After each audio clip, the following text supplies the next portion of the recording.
Mari silakan duduk dalam hadirat Tuhan. Terima kasih tim PAW-nya. Ternyata ini yang namanya Lydia ya. Dia yang akan mendampingi saya, co-pilot saya sampai akhirnya ya. Nah, oke, kalau cukup main ya. Nah, Bapak Ibu, saya senang sekali bisa melayani di kalangan gereja-gereja BMC. Saya berawal di Philly, Philadelphia, kemudian ke New York, habis itu ke Colorado, balik lagi ke sini. Dan ini merupakan kebaktian terakhir yang saya akan melayani buat kesempatan ini, saudara. Nah, jadi karena ini merupakan ya kesempatan terakhir untuk saya melayani pada waktu ini. Saya tahu ada di antara Anda yang mungkin ingin rindu didoakan. Saya juga rindu mendoakan Anda. Tapi Anda mungkin tapi Anda, ya saya rindu juga melayani Anda. Lebih rindu daripada mampu, saudara ya. Nah, mungkin kemampuan saya nggak bisa untuk melayani semua kita. Malam ini saya coba sedaya upaya, saudara. Nah, begini, saya minta sekarang ini Anda duduk bareng-bareng dengan keluargamu, supaya lebih mudah nanti saya melayani Anda. Ya, Oke? Satu keluarga duduk bareng-bareng. Nah, nanti kalau saya mau melayani Anda, saya akan suruh Anda berdiri bareng ya. Nah, coba. Nah, tapi ini bukan keluarga rohani ya, ini keluarga beneran. Suami istri, kakak adik gitu ya. Nah, oke. Buat Anda yang sudah dilayani, jadi saya minta supaya Anda jangan nanti berdiri lah ya. Saya tidak akan mau berdoa untuk Anda lagi, biar kita fokus kepada teman-teman yang lain yang belum pernah saya layani. Oke. Jadi sesudah saya menyampaikan firman Tuhan, saya akan serahkan kembali ke Pastor Lukas. Pastor Lukas akan memimpin kita dalam beberapa hal yang lain, termasuk juga perjamuan kudus. Kemudian Pastor Lukas akan doa berkat. Berarti secara resminya ibadah sudah selesai. Tapi kemudiannya Pastor Lukas akan memberikan saya waktu untuk berdiri lagi di sini, melayani kalian dari sini. Ya, jadi buat Anda yang sudah didoakan dan mau pulang ya pulang. Yang mau stay untuk dilayani, saya melayani. Apabila Anda sudah dilayani karena sudah doa berkat, telah sejurus sudah dilayani, Anda juga bisa pulang ke tempat masing-masing ya. Jadi mungkin nanti ya saya akan minta tolong juga dari Pastor Lukas atau siapa menunjukkan ke saya siapa di sini yang mungkin paling jauh, dia kan harus pulang lebih cepat, bisa juga dilayani dulu. Atau mungkin ada anak muda yang bisa nggak sekolah biar libur. Nah, mungkin Anda harus perjalanannya jauh ya, saya doakan dulu supaya bisa pulang dulu ya. Oke, gini. Tapi untuk ibadah ketiga ini, saya excited sekali, saudara. Mendengarkan firman Tuhan. Nah, karena firman Tuhan inilah makanan utama kita. Amin. Nah, nanti dilayani secara nubuatan itu saya anggap itu seperti suplemen aja, Bapak Ibu.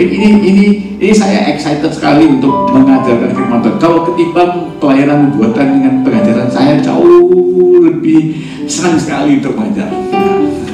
Oke? Nah, mari kita lihat dalam, mungkin ada juga dipaparkan di belakang ini, di slide saya, saudara. Saya kasih judul Future Foresight. Tetap dengan tema Future Foresight, yaitu tema Gereja BMC tahun 2025. Tapi untuk khotbah ini, saya memberikan satu judul subtema, tinggallah di dalam firman-Nya. Dan saya ambil ini dari dua bagian firman Tuhan di dalam kitab Nabi Daniel. Daniel pasal 6 dan ayat 10, dan Daniel pasal 9 ayat 1-3. Dan akan saya sampaikan 3 poin dari ini yang berhubungan dengan apa yang menjadi hasil daripada orang yang tinggal di dalam firman-Nya. Bahwasannya orang bernama Daniel yang sangat luar biasa. Kitab Daniel ini punya 12 pasal. Dan sering kitab Daniel ini dikritisi oleh orang-orang yang teologi yang bersifat liberal, karena dikatakan dengan ini ya, kitab Daniel itu mereka kritisi, mereka curigai karena kitab Daniel ini terlalu tepat, memberikan prediksi tentang kerajaan-kerajaan yang akan muncul pada satu waktu yang sudah lewat itu, saudara. Jadi Daniel ini memang ditolak oleh para teologi, ahli-ahli teologi itu bukan karena nggak tepat, tapi karena terlalu tepat. Coba bayangkan, saudara. Nah, dari kita mau menggali orang seperti apakah yang dibalik nubuatan-nubuatan yang dianggap sebegitu tepat sehingga itu tidak dipercayakan atau tidak dipercayai, saudara? Apa rahasia kehidupannya? Nah, saya menemukan ada satu ayat di dalam Daniel pasal 6 dan ayat 10. Ada muncul di sini, saudara. Nah, mari kita membacakan Daniel pasal 6 ayat 10. Sebelum saya teruskan, saya mau kasih tahu, kitab Nabi Daniel itu ada 12 pasal. Ini pasal yang ke-6, tapi jangan Bapak Ibu mengira ini di pertengahan 12 pasal ini. Walaupun secara angka, nomor, matematiknya memang 6 itu kan di tengah-tengahnya 12. Tapi dari sisi garis waktu, ini sudah merupakan dekat kepada akhir hidupnya Daniel. Nanti kita akan bisa menghitung estimasi Daniel ini hidup kira-kira berapa lama. Ini sudah di akhirnya hidup Daniel. Saya akan membuktikan kepada Anda juga dengan menggunakan fakta. Lalu bisa dibilang Daniel pasal 6 ayat 10 memberikan satu kesimpulan ringkasan tentang kualitas dan kesaksian hidup Daniel. Toh sudah di akhir hidupnya, kalau ini bukan kesaksian apalagi ini namanya. Nah, demi didengar Daniel bahwa surat perintah itu telah dibuat, nanti saya jelaskan apa itu surat perintah. Pergilah ia ke rumahnya. Dalam kamar atasnya ada tingkap-tingkap yang terbuka ke arah Yerusalem. Memang dari Babel dia tidak bisa melihat Yerusalem, dia cuma menghadap ke Yerusalem. Inilah orang yang aslinya berdoa menghadap ke satu tujuan, kemudian dia ditiru orang lain. Nah, Anda bisa membayangkan saya merujuk ke apa ya. Nah, 3 kali sehari dia melutut. Bukan karena disuruh siapa-siapa, itu adalah pilihannya sendiri, kebiasaannya sendiri. Berdoa serta memuji Allahnya. Saya nggak mau baca yang terakhir dalam kitab merah. Saya mau supaya Anda yang membacakannya. 1, 2, 3.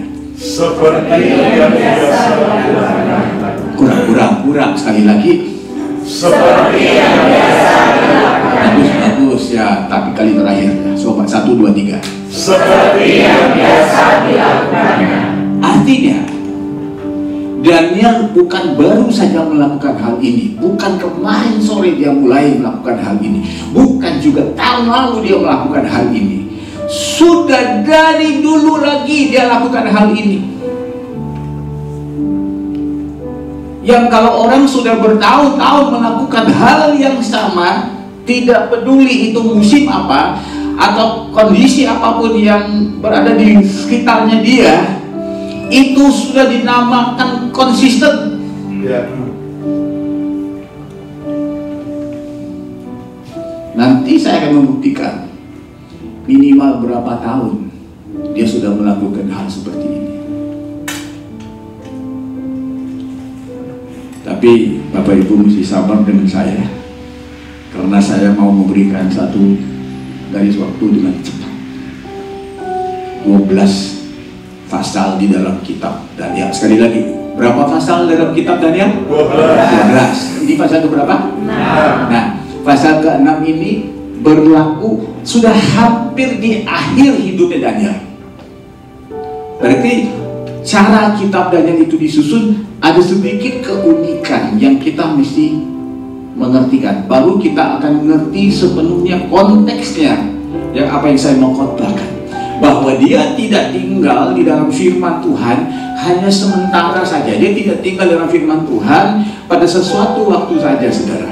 Dan apabila dia tinggal dalam firman Tuhan, firman itu tinggal di dalam dia dan firman itu menguasai dirinya dan mengarahkan kebiasaan-kebiasaannya dia. Nah, tadi mari kita lihat slide yang berikutnya, memberikan garis waktu timeline kitab Daniel 12 pasal. Nah, ini Bapak Ibu, mudah-mudahan Anda bisa lihat.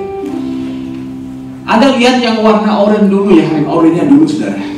Daniel itu hidup di dalam beberapa pemerintahan. Sebuah raja-raja yang berkuasa di zaman Daniel itu adalah orang-orang yang tidak satu bangsa dengan dia, tidak satu iman dengan dia, tidak satu keyakinan dengan dia. Ini luar biasa, Daniel ini bisa bertahan, bisa berprestasi, walaupun bergantinya pemerintahan, Daniel itu masih ada di situ, saudara. Yang tadi pagi saya membawakan firman Tuhan itu Daniel pasal 1. Nah, Daniel pasal 1 sampai 4 itu berlaku kira-kira 605 sebelum Masehi sampai 562. Yang memerintah itulah raja yang bernama Nebukadnezar. Dan nama Nebukadnezar itu ada dalam catatan sejarah, bukan ada dalam Alkitab. Lalu ini membuktikan bahwa Alkitab itu bukan sembarangan mencatatkan nama. Kemudian pada tahun 556 sampai 539, sekitar hampir 20 sekian tahun, ada seorang raja lain. Ternyata inilah anaknya Nebukadnezar, namanya Nabonidus. Tapi Nabonidus tidak pernah disebutkan di dalam Daniel. Gak apa-apa, karena gak relevan dia ya. Ada satu lagi, Belshazzar. Belshazzar ini dia juga memerintah selama sekian lama ya, 20 sekian tahun. Tapi dia cuma dicatat dalam Alkitab itu dalam kitab Daniel pasal yang ke-5, pasal yang ke-7 dan pasal yang ke-8. Cuma ditulis saja pada pemerintahan raja ini yang berlaku, saudara. Artinya kalau Bapak Ibu membaca Daniel pasal 5 harus juga baca beriringan dengan Daniel pasal 7 dan pasal 8. Karena ini berlaku pada waktu yang sama. Penyusunannya begini caranya, saudara. Daniel pasal 5 berlaku pada waktu yang sama dengan Daniel 7 dan 8. Daniel 7 dan 8 hanya mencatatkan penglihatan dan mimpi-mimpi Daniel. Dan itu terjadi pada waktu pemerintahan Raja Belshazzar. Alkitab fokus kepada penglihatan-penglihatannya Daniel. Tapi nanti kita akan kembali kepada Daniel pasal 5, karena ini menjadi latar belakang kepada Daniel pasal 6 yang tadi kita bahas. Yang kita mau bicarakan itu Daniel pasal 6. Bapak Ibu, Daniel pasal 6 harus dibaca beriringan dengan Daniel pasal 9 karena berlaku pada waktu yang sama. Nanti kalau Anda mencermati semua yang meneliti dengan teliti apa yang saya ajarkan, Anda akan menangkapnya di sini juga bahwa Daniel 6 dan 9 harus dibaca beriringan. Itu berlaku pada waktu yang sama.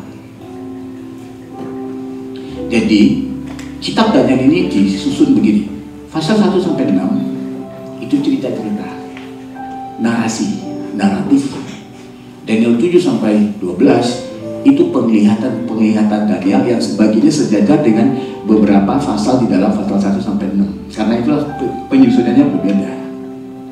Dia bicara dulu naratif sampai pasal 6. Berikutnya semua mencatatkan penglihatan Daniel.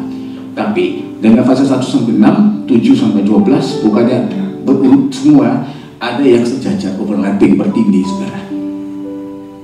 Karena itu, saudara, malam hari ini saya mau membahas tentang Daniel pasal 6 ayat 10 dengan pasal 9 ayat 1 sampai 3, cuma 4 ayat, tapi tetap akan membutuhkan setengah jam. Yang memerintah di Daniel pasal 6 dan 9 itu adalah seorang bernama Darius. Tapi Darius itu bukan orang Babel, bukan orang Kasdi. Sudah beda. Pemerintahan orang-orang Babel sudah jatuh dan pemerintahan orang-orang Media Persia sudah naik. Kalau Anda mau tanya saya, ini orang-orang Media Persia, orang-orang Babel siapa? Kalau zaman ini itu daerahnya Babel, Irak, Media Persia, Iran. Ya, saya kasih latar belakang aja. Satu poin Anda bisa lihat, siapapun yang naik, siapapun yang jatuh, berganti pemerintahan, Daniel masih relevan. Yes. Karena itulah saya sangat tertarik kepada kehidupan orang bernama Daniel ini. Karena dia masih relevan. Ada beberapa hal yang saya ingin Anda tangkap. Bahwa Daniel adalah orang yang tinggal di dalam firman Tuhan. Saya akan buktikan. Karena tinggal dalam firman Tuhan, ada 3 ciri yang ada pada Daniel. Dan ciri yang ada pada Daniel ini merupakan ciri yang akan ada pada kita. Amin. Kalau kita juga tinggal di dalam firman-Nya. Daniel itu tidak dipercaya oleh teolog-teolog modern liberal karena dia terlalu banyak future voice-nya. Alangkah luar biasanya kalau orang bilang sama kita, saya tidak percaya sama orang-orang PMC, bukan karena tidak ada future foresight, tapi terlalu banyak future foresight-nya, terlalu tepat future foresight-nya. Ini gak mungkin dari hal yang benar. Ini too good to be true. Saya lebih suka dituduh begitu daripada dituduh kamu itu ngomong kosong aja, gak ada apa-apanya. Nah, mari saudara, kita lihat yang selanjutnya. Daniel pasal 6 ayat 1. Bapak Ibu masih ingat gak ayat sandaran kita untuk khotbah hari ini? Daniel pasal berapa? Ayat berapa? 6 ayat 10. Nah, sebelum saya kembali kepada 6 ayat 10, inilah Daniel pasal 6 ayat 1. Darius, masih ingat Darius? Ya. Bukan orang Babel dia. Kalau ada yang nggak tahu ya coba. Darius orang apa? Media. Orang Media. Bangsa yang berbeda. Jelas sekali Alkitab mengatakan kepada kita. Ini bukan orang Babel, bukan orang Kasdim, bukan orang ini yang mengepung Yerusalem lalu mengambil perkakas dari rumah Tuhan, bukan. Ini berlaku satu waktu yang cukup lama sesudah itu. Daniel pasal 6 ini, bukan Daniel pasal 1. Darius, orang Media, Raja Media, dia menerima pemerintahan ketika ia berumur 62 tahun. Oke, nggak terlalu penting nasi Darius ini lah ya. Cuma saya mau tahu, Anda tahu Kejadian pasal 6, Daniel pasal 6 berlaku di pemerintahan orang Media, seorang bernama Darius. Tahun berapa itu? Nah, selanjutnya berikutnya. Daniel pasal 6 kita bisa tahu tanggalnya 538 sebelum Masehi. Tidak ada dalam Alkitab, tapi ada dalam catatan sejarah. 538 sebelum Masehi kita tahu, karena itu dalam catatan sejarah. Tapi Darius disebut dalam catatan sejarah, Darius juga disebut di dalam Alkitab. Sedangkan Daniel pasal 1, Bapak Ibu, yang sedang memerintah Raja Nebukadnezar. Dan sekali lagi, kapan Nebukadnezar itu memerintah, kita nggak tahu dari Alkitab, tapi kita tahu dari catatan sejarah 605 sebelum Masehi. Sekarang kalau Anda nggak bisa untuk hitung di dalam mental, Anda coba ambil kalkulator dan kalkulasi saja, Anda hitung-hitung saja. Menurut apa yang saya bisa hitung di sini, ya, karena Anda main keyboard cukup bagus, kira-kira itu 67 tahun ya. 67 tahun sudah lewat dari Daniel pasal 1 sampai Daniel pasal 6. Berapa tahun Daniel naik 67 ke lotengnya dan berdoa? 67. Kemungkinannya berpuluh-puluhan tahun, mungkin 67 tahun. Berapa usia Daniel di Daniel pasal 6? 80-an tahun lebih. Bagaimana Bapak tahu? Karena Daniel itu bukan lahir di Babel, dia lahir di Yerusalem. Dia bukan dibawa ke Babel sebagai bayi kecil, dia dibawa sebagai remaja. Ya saya tahu aja lah umurnya 14 tahun, 15 tahun. Dihitung 15-14 tahun, ditambah lagi dengan 60 tahun, berapa? 80 sekian tahun kan? Makanya Bapak Ibu coba lihat foto ini. Foto Daniel pasal 6, apa yang Anda lihat? Coba Anda lihat apa? Foto yang ada, yang backgroundnya abu-abu. Hah? Nah, kan lucu foto-foto yang memaparkan Daniel yang masih muda dengan singa-singa itu. Jadi sudah tua. Lalu yang dilempari kepada singa tua, singa itu adalah seorang tua yang berusia 82 tahun. Bukan anak muda. Yang naik 3 lantai ke atas itu, saudara, setiap hari. Itu ada seorang yang berusia 82 tahun. Ya, saya jujur mau kasih tahu, saya ini bukan 82 tahun, 70 tahun juga bukan, 60 tahun. Dan pengalaman saya adalah makin tua saya, makin kekudusan saya, urapan saya itu mengatasi hormon saya. Bukan karena saya tambah urapan, tapi karena hormon saya sudah turun.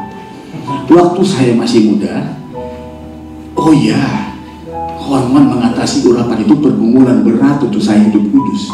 Tapi makin sudah tua, hormon turun, urapan naik. Tapi nanti jadi susah untuk mau hidup kudus karena tidak ada kekuatan.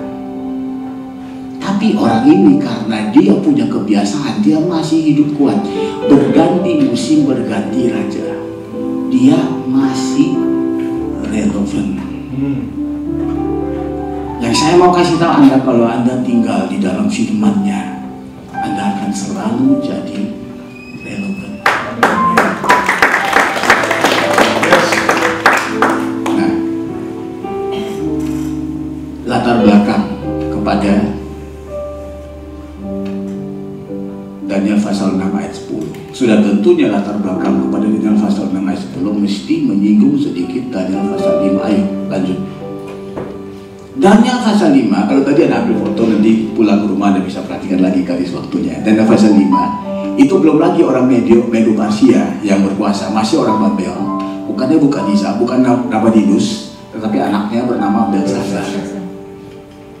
Belshazzar ini pada satu waktu begitu berani, dia mengambil perkakas-perkakas yang telah diambil oleh engkongnya dari bait suci Allah itu, yang walaupun Nebukadnezar mengambil perkakas itu, dia tak pernah memakainya karena dia sangat menghormati perkakas-perkakas. Dia simpan aja supaya bisa menambah kekayaan negara ini, dicatat di dalam neraca tapi tidak pernah dipakai. Tapi si Belshazzar ini orangnya suka berfoya-foya, berpesta orang begitu. Dia keluarin semua perkakas itu, dia masukin minuman keras, dia mulai minum-minum itu, saudara. Tiba-tiba ada tulisan yang muncul di dinding. Entah mereka mabuk atau memang benar-benar tulisan itu muncul. Mereka menjadi takut karena tulisan itu muncul tiba-tiba dalam bahasa yang mereka tidak mengerti. Semua jadi bingung, kaget.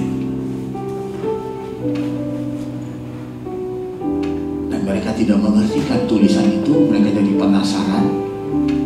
Kemudian ratu yang ada di situ mengatakan kepada Belshazzar, dulu di kerajaan leluhurmu Nebukadnezar ada seorang penuh hikmat namanya Daniel. Dia pasti bisa menjelaskan apa arti tulisan ini. Apa maksudnya? Di Daniel pasal 5, Daniel itu manusia yang sudah dilupakan. Dia menjadi manusia kemarin. Yesterday's man, forgotten person. Bapak Ibu, Daniel bukannya selalu ngetop dan terpakai dan diakui. Apabila kita melayani Tuhan, ada waktunya kita dianggap, ada waktunya seperti kita nggak diakui. Anda mesti tetap konsisten. Amin. Amin. Itu adalah poin yang saya belajar dari Daniel. That's right. Apakah itu musim ngetop atau musim sepi buat kita, kita harus melakukan hal yang sama. Satu hari nanti kita sudah harus memberikan tongkat astafet kepada orang lain. Apakah Anda menyerahkannya atau Anda disuruh menyerahkannya, itu seharusnya tidak berbeda. Tetap Anda tahu Anda bisa memiliki sikap seperti Daniel. Kenapa saya tahu Daniel sudah dilupakan? Karena dia tidak ada di situ dan raja tidak memikirkan tentang dia karena dia sudah dilupakan. Dia hanya diingat oleh ibu kepada raja itu karena ibu itu masih ingat orang ini. Dia orang yang sudah dilupakan. Tapi orang yang sudah dilupakan masih relevan. Ya. Saudara, lihat saya. Tadi waktu saya kasih garis waktu itu di Daniel pasal 5, yang berkuasa siapa? Raja Belshazzar. Jangan lupa Daniel pasal 5 harus dibaca dengan Daniel pasal 7 dan Daniel pasal 8. Karena Daniel pasal 7 dan 8, sewaktu Daniel dilupakan, dia masih dapat penglihatan, dia masih hidup berpuasa, dia masih hidup berdoa. Waktu dia tidak dianggap lagi dalam posisi, dia itu masih hidup di depan Allah. Itu namanya kehidupan yang konsisten, Bapak Ibu. Ada orang kalau dia sudah disuruh untuk melepaskan jabatannya, marah dia merasakan itu haknya dia. Belajar dari Daniel, saudara. Lalu dia disuruh datang, coba Pak Daniel bacakan itu. Dan dia bisa membacakan, dia mengatakan kepada Raja Belshazzar, Mene, kerajaanmu sudah dihitung dan akan berakhir. Tekol, raja sudah menimbang engkau dan engkau kedapatan terlalu ringan. Ufarsin, orang Parsia dan Media akan datang mengambil kerajaanmu dan akan memecahkannya kedua. Besok, hari ini dia bilang besok, orang Medo Parsia sudah berada di wilayah itu dan mengambil alih kekuasaannya. Berakhirlah Daniel pasal 5, masuk ke Daniel pasal 6. Dia dilupakan oleh Belshazzar, tapi waktu Darius mengambil alih, Darius menuju dia. Lu jadi salah satu dari 3 menteri yang penting di dalam kabinet saya, dalam istilah Indonesia Menko. Tapi lama-lama Raja Darius merasa Menko terlalu rendah untuk kamu. Kamu jadi Perdana Menteri aja. Tapi Menko-Menko lain dan menteri-menteri lain gak setuju. Karena dia bukan pribumi, mereka Medo Persia. Dan dia juga peninggalan daripada zaman orang-orang Babel mungkin. Lalu mereka mencari cara bagaimana menjatuhkan dia. Hanya bisa menjatuhkan dia dalam hal ketaatan dia kepada Tuhan. Raja Darius mengeluarkan perintah tanpa mengetahui tujuan saran daripada menteri-menteri itu, sehingga terjebak Daniel. Maka orang tua itu 82 tahun masuk ke kandang singa. Poin saya pertama, Bapak Ibu, konsisten di dalam musim kehidupan. Ya. Amin. Anda tidak selalu akan hidup di dalam musim penuaian. Ada waktunya Anda akan hidup dalam kekeringan. Dalam kekeringan, Anda tetap harus konsisten. Amin. Daniel pasal 6 ayat 10. Catatan tentang kesaksian hidup Daniel. Sudah sekian lama dia itu naik ke loteng di situ dan berdoa. Dia konsisten melakukannya. Musim apapun dia melakukannya. Kalau Anda punya jam sudah rusak, Anda mau tahu jam berapa, tunggu saja di depan rumah Daniel. Waktu dia naik, Anda sudah tahu itu jam berapa. Berapa jam kemudian dia akan naik lagi, Anda tahu jam berapa. Karena tidak perlu jam, cuma lihat Daniel, karena dia begitu konsisten, mungkin lebih konsisten dari jam tangan. Kebiasaannya. Jadi musuhnya tahu dia begitu konsisten, kita mau menjebakin dia, kita mendapatkan dalam hal ini, karena dia pasti akan melakukannya. Konsisten di dalam apapun musim hidup Anda. Dalam konteks pelayanan dimanapun, pekerjaan apapun, Anda tidak dianggap, Anda tetap konsisten. Amin. Nah, Daniel pasal 6 harus dibaca beriringan dengan Daniel pasal 9. Mari kita lihat Daniel pasal 9. Saya rindu sekali kalau nanti masuk ke Daniel pasal 9 ini, ayat 1, karena merah kan, tinta merah kan? Ada yang bacakan. 1, 2, 3. Pada tahun pertama pemerintahan Darius. Sorry, sekali lagi. Pada tahun pertama pemerintahan Darius. Stop. Sekarang yakin dan Daniel pasal 6 dengan Daniel pasal 9 itu sama, karena dua-dua pasal itu berawal dengan fakta yang sama. Pada tahun pertama pemerintahan Darius anak Ahasiweros dari keturunan orang Media yang telah menjadi raja atas kerajaan orang Kasdim. Benar kan apa yang saya katakan selama ini? Saya nggak bohongin saudara. Bukan saja saya tidak bohongi saudara, Alkitab tidak membohongi. Alkitab faktanya sama dengan apa yang catatan sejarah. Karena saya mengambil dari catatan sejarah, saya cocokkan dengan Alkitab, memang bisa masuk saudara. Untung sekali si Daniel mencatat kitab ini selalu pakai ayat satunya rujukannya. Kapan aku melakukan ini?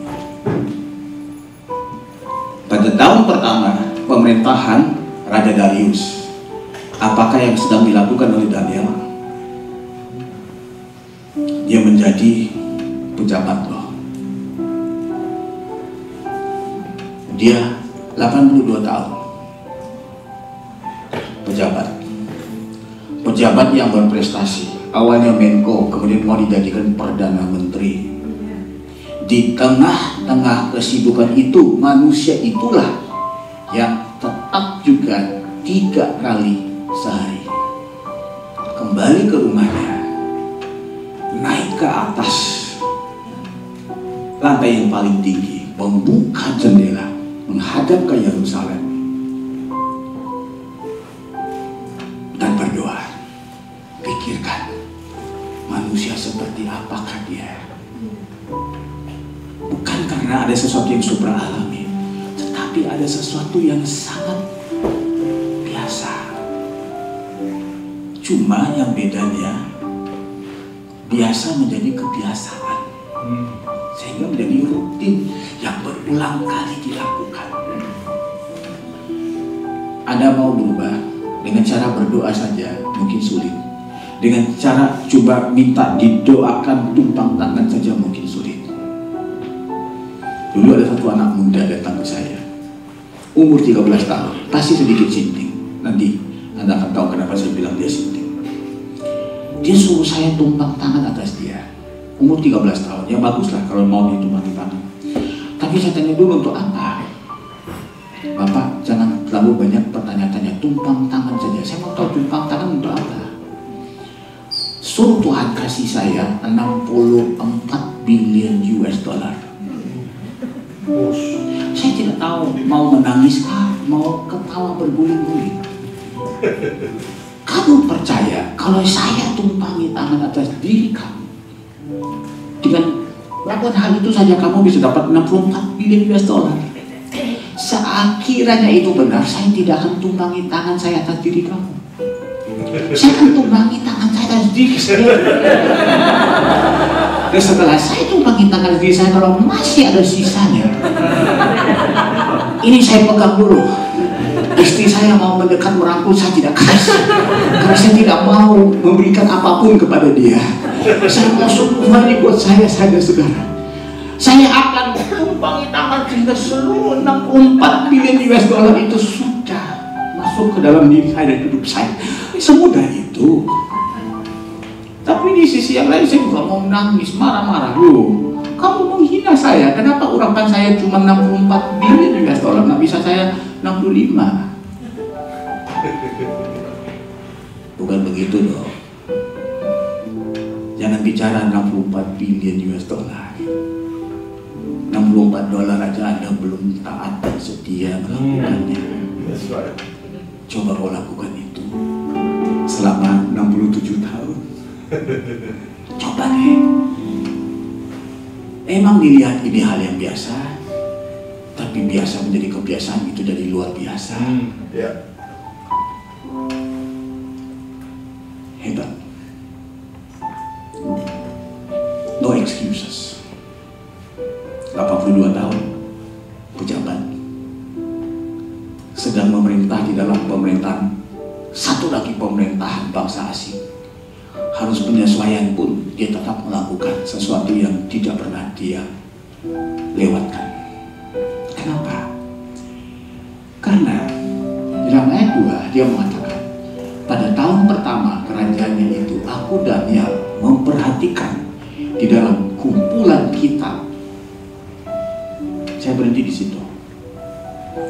Kumpulan kitab yang ada pada Daniel zaman itu tidak seperti kumpulan kitab yang ada pada kita. Kita minimal ada 66 kitab. Daniel tidak punya 66 kitab. Kitab Daniel aja tidak ada pada dirinya. Dia punya apa? Kitab Musa, kitab beberapa nabi-nabi, mungkin Mazmur. Dia tidak mempunyai kitab-kitab seperti kita. Tapi kitab sedikit yang ada pada dirinya, itu dia tekun membacanya. Aku Daniel memperhatikan dalam kumpulan kitab jumlah tahun yang menurut firman Tuhan kepada Nabi Yeremia. Salah satu kitab yang ada pada dirinya itu adalah kitab Nabi Yeremia. Siapa Daniel? Seorang pejabat berusia 82 tahun. Pejabat yang sedang naik daun. Seorang pejabat yang 3 kali sehari naik ke loteng, melutut dan berdoa, dan dia masih punya waktu untuk memperhatikan. Bukan saja membaca, memperhatikan kitab yang ada pada dia yang tidak seberapa itu. Inilah ciri manusia yang kita mau tiru, saudara. Wah, aku menghitung jumlah tahun yang menurut firman Tuhan kepada Nabi Yeremia akan berlaku atas timbunan puing Yerusalem, yakni 70 tahun. Mari kita pergi ke slide yang berikutnya. Kita selidik apakah yang mungkin dibaca oleh Daniel ini. Di dalam kitab Nabi Yeremia pasal 25 ayat 12. Dan di situ pasti dia membaca ayat ini. Dia membaca sesudah 70 tahun. Selesailah waktu pembuangan bangsa ini. Mereka akan kembali ke tanah perjanjian itu. Siap-siap saudara. Berapa tahun nubuatannya akan digenapi? 70. Ini tahun keberapa? Jangan lupa, Daniel ini adalah dari gelombang pertama yang masuk dalam pembuangan. Dan sekarang sudah lewat berapa tahun sampai ke pemerintahan Darius? 67 tahun, kita sudah hitung. Tinggal berapa tahun? 3. Berapa usianya Daniel? 82. Mundur satu slide, coba. Anda berusia 82 tahun. Anda sudah 67 tahun tinggal dalam pembuangan. Anda lebih lama dalam pembuangan daripada berada di Yerusalem. Memori terhadap Yerusalem itu sudah hilang. Yang ada dalam hatimu adalah kebiasaan hanya berdoa supaya Yerusalem itu dipulihkan. Berlaku selama 67 tahun. Sekarang tinggal berapa tahun? 3 tahun. Mungkin ada beberapa respon yang bisa ada pada Daniel. Pertama, gue udah 82 tahun nih. Kalau harus tunggu 3 tahun, siapa tahu gue udah meninggal dunia sebelum itu. Kalaupun nanti gue masih hidup, gue terlalu tua. Gue bisa naik loteng, tapi apakah gue bisa jalan 2000 km pulang ke tempat itu? Ini bukan untuk gue, ini untuk orang lain. Nanti gue tulis aja lah ya. Gue sampaikan aja pesan ini. Kalian nanti pastikan bikin acara doa. Bikin saja satu begitu. Kedua, respon yang lain. Oh, kalau ini Tuhan sudah menjanji akan nanti membawa kita pulang 70 tahun. Kita tunggu aja dan lihat apakah benar nanti Tuhan akan menggenapinya. Saya coba Bapak Ibu kita lihat responnya di ayat 3 itu. Lalu aku mengarahkan mukaku kepada Tuhan Allah untuk berdoa dan bermohon. Rupa-rupanya inilah sebabnya dia 3 kali sehari naik ke atas itu, saudara.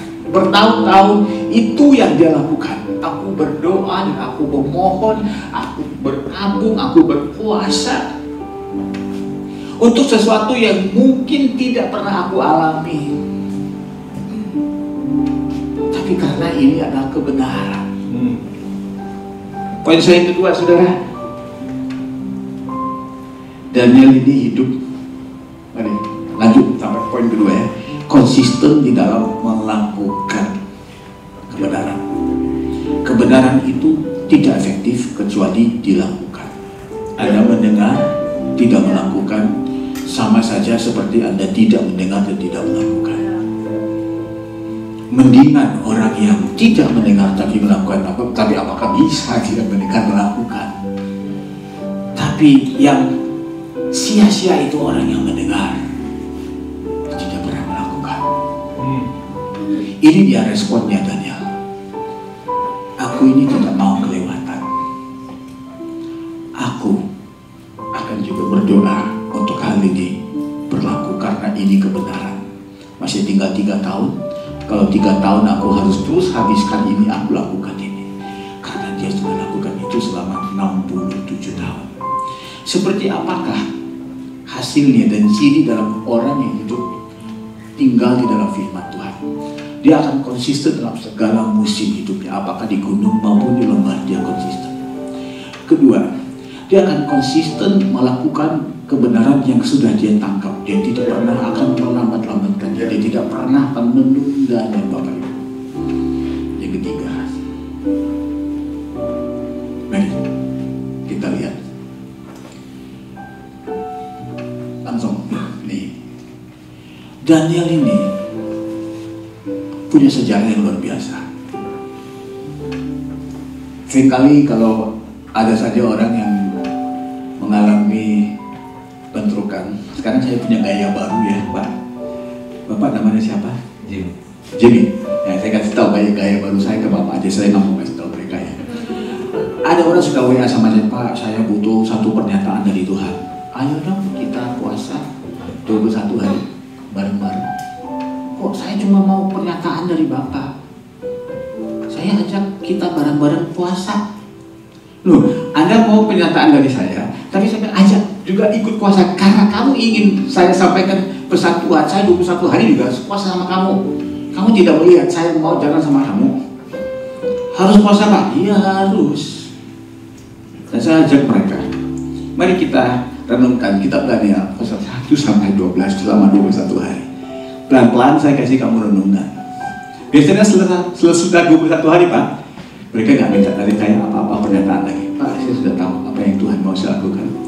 Cuma saya jadi kurus lagi, saudara.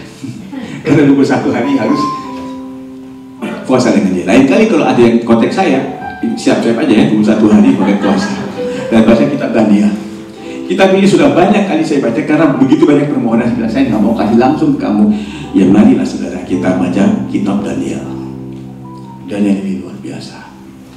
Daniel pasal 2 ayat 28. Daniel, orang Ibrani, di pemerintahan Babel, dia diangkat menjadi penguasa atas seluruh wilayah Babel, menjadi kepala semua orang bijaksana di Babel. Anda tahu orang bijaksana di bahasa orang Kasdim itu Majus. Orang-orang Majus itu artinya orang bijaksana dalam bahasa orang Kasdim. Di pemerintahan Nebukadnezar ini, Daniel ini sudah menjadi kepala orang-orang Majus. Tahu Majus? Nah, Anda tahu Majus dari Majus pasal 2 kan? Nah, Daniel ini menjadi kepala orang-orang Majus. Daniel pasal 5, kesaksian. Ratu yang memberikan nasihat kepada Belshazzar, panggillah Daniel itu karena di pemerintahan leluhurmu dia menjadi kepala orang-orang berilmu, para ahli jambi, para ahli kasdim, para ahli nujum. Dia bosnya mereka. Matius pasal 2. Sesudah Yesus dilahirkan di Bethlehem, di tanah Yudea pada zaman Raja Herodes, datanglah orang-orang Majus dari timur. Coba lihat peta Yerusalem ke timur itu apa? Babel, Persia. Coba pakai akal sehatmu. Orang-orang Majus ini kenapa datang ke Yerusalem? Karena mereka lihat bintang itu muncul di Babel, di Persia, di timur itu. Tapi kalau bintang muncul di langit di tempat mereka, kenapa pergi ke Yerusalem? Siapa yang kasih tahu mereka nanti kalau lihat bintang itu pergi ke Yerusalem? Ya, tidak dicatatkan dalam Alkitab, tapi saya yakin itu Daniel. Oke? Sekarang saya berdiri di sini loh ya. Ini adalah wilayah timur dari Yerusalem, 2000 km terpisah, saudara. Ini adalah Kasdim Babel, Bapak Ibu. Ini di sini Yerusalem, Bu ya. Di sini Bethlehem, Bu ya. Oke, sekali lagi. Di sini di mana, saudara? Ya, daerah orang Babel, Kasdim Persia lah ya. Ini coba. Saya kurang mendengarnya. Yerusalem. Anda kan gak usah masuk. Anda Bethlehem, Anda daerah Palestina. Ini saya. Sekali lagi, di sini mana? Oh, suara lebih kencang lagi. Oke, baru sekarang daerah Palestina. Saya udah lewat temboknya masuk sini. Nah, ini namanya Bethlehem. Mereka nggak mau sebut karena Yerusalem nggak akan sebut Bethlehem. Saya orang Majus. Saya lihat itu bintang.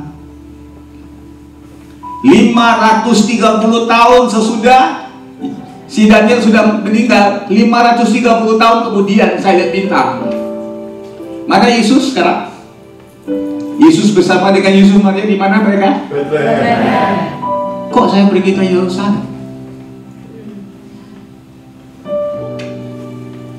Kenapa saya tidak pergi ke Bethlehem? Karena saya cuma lihat tanda. Itu bukan Google Map. Saya cuma lihat tandanya di sini. Harusnya kalau tanda itu bisa menunjukkan ke Bethlehem, saya sudah pergi ke Bethlehem, saudara. Tapi saya tidak pergi ke Bethlehem karena tanda itu tidak menunjukkan saya pergi ke Bethlehem. Tanda itu bintang tidak juga menunjukkan saya harus ke Yerusalem. Kenapa saya ke Yerusalem? Kenapa saya tidak ke Bethlehem? Karena di zaman itu Daniel tidak tahu tentang Bethlehem, dia hanya tahu tentang Yerusalem.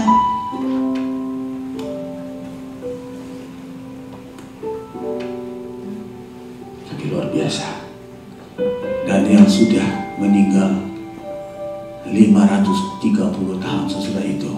Ternyata ada orang-orang yang tidak satu suku dengan dia, tidak satu keyakinan dengan dia, mau mendengari dia, generasi demi generasi menunggu dan menunggu sama bintang itu naik. Karena dulu menurut moyang kita ada satu orang yang pada zaman moyang daripada moyang mereka menceritakan bintangnya akan muncul. Waktu bintangnya muncul, raja dunia itu akan lahir. Di mana? Gak tahu. Kalian pergi ke Yerusalem, hanya mereka di situ. Hanya orang gila sesudah 500 sekian tahun tiap malam tidak tidur hanya melihat bintang. Apakah bintangnya sudah naik? Mau lihat bintang jangan kamu gak bisa tidur.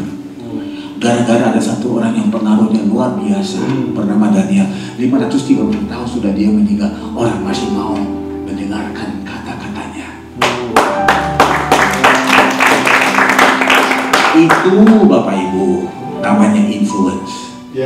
Kalau kepemimpinan itu atau pengaruh, Daniel adalah pemimpin yang sangat luar biasa. Kenapa? Dia sudah mati pun masih ada orang mau mendengari dia. All because hanya karena dia membaca dalam kumpulan kitab itu dan dia membimbing mengatur hidupnya bertahun-tahun, mendoakan, bahkan waktu sudah mendekat kepada 70 tahun dia masih mendoakan untuk Yerusalem. Alkitab sepertinya memberikan kita satu impresi bahwa Daniel ini mati di dalam pembuangan. Dia tidak pernah kembali ke Yerusalem. Mungkin dia mati dalam pembuangan, tapi suara Daniel masih bergema, masih punya bobot beratus-ratus tahun kemudiannya, sehingga bisa menggerakkan orang-orang Majus ini. Walaupun mereka tidak tahu, mereka datang ke Yerusalem bertanya-tanya di mana dia, di mana dia. Hanya karena ada kata-kata seorang bernama Daniel. Mari Bapak Ibu kita bangkit berdiri dalam hadirat Tuhan. sore hari ini saya ingin mengajak Bapak Ibu menjadi seperti Daniel, orang yang mempunyai foresight tentang apa yang bakal terjadi, sehingga ahli-ahli teolog modern tidak percaya. Bukan tidak percaya karena dia tidak benar, tidak percaya karena dia terlalu tepat. Orang seperti apakah Daniel itu? Dia adalah orang yang tinggal dalam firman-Nya. Seperti apakah hasil yang akan berlaku dalam kehidupan orang yang tinggal dalam firman-Nya? Menjadi konsisten di dalam segala musim kehidupan, menjadi konsisten dalam menjalankan kebenaran, menjadi konsisten di dalam menabur pengaruh. Saya bacakan satu pantun Bapak Ibu. Daniel tetap berdoa tiap hari, 3 kali tiada henti. Konsisten dalam musim kehidupan. Singa mengaum, dia tak lari. Raja pun bingung, kok dia tenang. Mukanya damai, hatinya senang. Future foresight, imannya teguh, konsisten di dalam menjalankan kebenaran.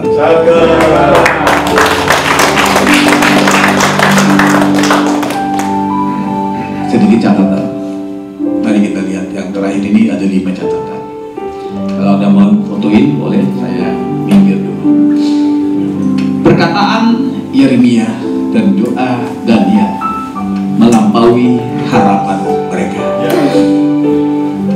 Yeremia tidak mengalaminya, Daniel yang berdoa juga tidak mengalaminya. Itulah pengaruh yang tidak pudar, hasil dari berjalan secara konsisten dalam kuasa Roh Kudus dan hidup dalam kebenaran. Jadikan doa dan kebenaran sebagai landasan pacu hidup Anda. Pastikan tidak ada bagian hidup Anda yang tidak sejalan dengan landasan ini. Dan warisan serta pengaruh Anda akan tetap menjadi bagian dari agenda kerajaan Tuhan. Seperti Daniel, futures foresight menjadi